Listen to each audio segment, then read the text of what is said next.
খরগোশ তো খুব জোরে দৌড়ায়, তাই সে কচ্ছপকে নিয়ে হাসাহাসি করলো। কিন্তু শেষ পর্যন্ত কি হলো জানো?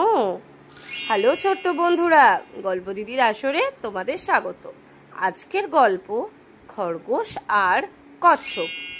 একদিন খরগোশ আর কচ্ছপের মধ্যে একটা প্রতিযোগিতা হলো। খরগোশ বলল, তুই তো খুব ধীরে চলিস, আমার সঙ্গে পারবি না। কচ্ছপ কিন্তু বলল, চেষ্টা করে দেখব। প্রতিযোগিতা শুরু হলো। খরগোশ ছুটতে ছুটতে অনেকটা এগিয়ে গেল আর ভাবলো, এই কচ্ছপ তো অনেক পিছনে, একটু ঘুমিয়ে নি। খরগোশ ঘুমিয়ে পড়ল আর কচ্ছপ সে ধীরে ধীরে যেতে লাগলো, থামলো না কিন্তু একটুও।